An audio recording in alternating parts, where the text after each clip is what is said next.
मतरूका जायदाद के कवानीन में बड़े पैमाने पर इस्लाहात की तैयारी की गई है। साबिका मुहाजिर जायदादों में फ्रॉड बेज़ाब्तगी रोकने के लिए समरी हुकूमत को इरसाल कर दी गई है। रियासती और निजी साबिका मतरूका जायदादों को मुकम्मल तहफ़्फ़ुज़ दिया जाएगा। तफसीलात जान लेते हैं अली रामे से। जी आगाह कीजिएगा। जी बिल्कुल, मतरूका जायदादों को उसमें तहफ़्फ़ुज़ देने के लिए आम शहरियों को पंजाब हुकूमत उसके लिए एक नई अमेंडमेंट जो है वो कर रही है और इसके लिए बोर्ड ऑफ रेवेन्यू को टास्क दिया था और बोर्ड ऑफ रेवेन्यू ने बाकायदा इसकी समरी जो है वो ऐवान वज़ीर-ए-आला पंजाब को अरसाल कर दी गई कि इसकी अब मंजूरी दे दी जाए।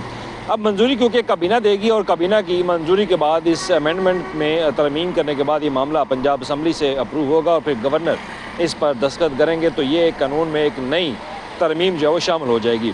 अब सवाल ये कि इसमें तरमीम क्या की जा रही है। तरमीम ये कि जितनी भी मतरूका जायदादें हैं जो पहले यहाँ से पाकिस्तान की आज़ादी से पहले जो जायदादें मौजूद थीं उनकी जो तकसीम है उसके ऊपर कुछ कब्ज़ा माफिया जो है उनकी तरफ से ख़ास तौर पर लोगों को वो ज़मीन जो है वो नहीं दी जा रही, वो जायदाद नहीं दी जा रही।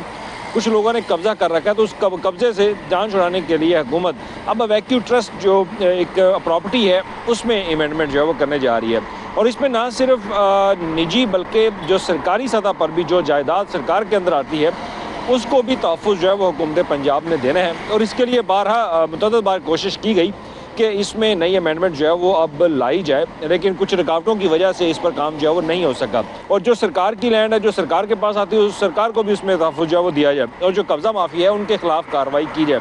तो उसके लिए ये कानून जो है वो बना लिया गया है और इसमें जो तरमीम करने के बाद समरी वो ऐवान पास भेज दिया। ठीक है अली रामे, बहुत शुक्रिया।